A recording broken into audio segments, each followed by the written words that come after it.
Democratic lawmakers shut out of governance for much of this year now find themselves at the center of high-stakes negotiations with President Trump that could achieve a prize they have sought for nearly a decade: permanent legal status for hundreds of thousands of undocumented immigrants. For a small but vocal contingent of Democrats, these talks are fraught with peril, largely because of their total distrust of a man who began his presidential campaign 2 years ago describing illegal immigrants from Mexico as rapists. But for Senate Minority Leader Charles E. Schumer, DNY, and House Minority Leader Nancy Pelosi, Democrat California, there is little to lose. If the deal falls apart and Trump returns to his pattern of insult hurling and name-calling, the Democratic leaders will be right where they began, no better and no worse. And a successful negotiation would achieve something they failed to pull off when their party controlled both Congress and the White House. It could also serve as a roadmap for more achievements to come. Nothing ventured, nothing gained, Schumer said in an interview. We thought we had an opportunity to get something good done, and let's see what happens. We're very hopeful that they will keep their word.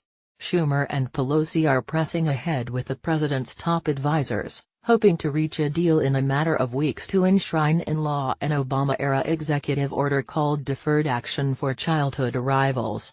It protects from deportation undocumented immigrants brought to the United States as children. Trump has criticized DACA as executive overreach, but he has also expressed empathy for the young immigrants it protects. There is one critical stumbling block to the whole effort to pass a DREAM Act to replace DACA: how much additional border security and enforcement Trump will demand. The deep fear among Democrats skeptical of the negotiations is that, in exchange for permanent protections for Dreamers, Trump will win broad new powers and resources to enforce immigration laws that go beyond adding more agents or technology along the border. The cost of a permanent DREAM Act, they say, could be a new and emboldened deportation force across the nation that undermines civil liberties and terrorizes law-abiding immigrants. We're going to have to be very leery and very careful of the slippery slope, said Representative Luis V. Gutierrez, DL. There is no fresh start with Trump, and I don't trust him, said Representative Raul M. Grijalva, Democrat Arizona.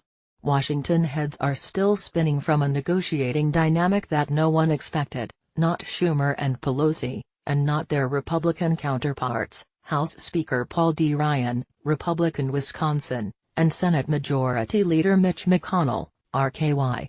Trump spent his first 7 months in an entirely partisan bubble, working only with Republicans trying, and failing, to pass conservative legislation, notably a replacement to the Affordable Care Act. And it was less than a month ago when Pelosi said Trump should be formally censured by Congress for how he responded to the violence surrounding the white supremacist gathering in Charlottesville. But Trump's frustration with Republican leaders reached a boiling point during the failed effort to repeal former President Barack Obama's signature health care law, losing in the Senate by 1 vote when 3 Republicans opposed Trump.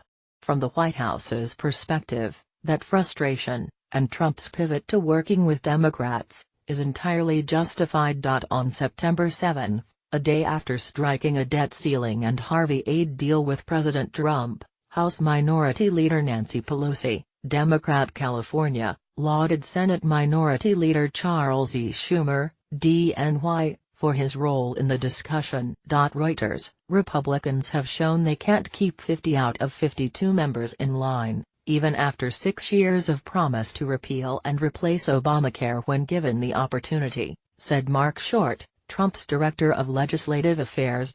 Congressional Republicans, for their part, worry that Pelosi and Schumer could outsmart Trump.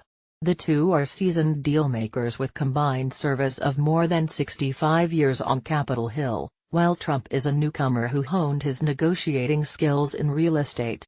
Republicans have noted in particular how Trump and Schumer, one raised in Queens, the other in Brooklyn, are bonding over their outer borough roots, leaving the president, they fear, vulnerable to getting the short end of the deal. Trump's closest advisors are enjoying the theater of how quickly allegiances are ebbing and flowing from week to week.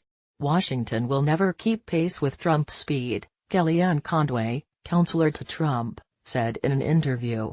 A non-politician's measure of progress is fundamentally different than that of Washington. It's grounded in business, it's grounded in results, it's grounded in performance. One senior White House official, speaking on the condition of anonymity to comment on internal discussions, said Trump sees Schumer as an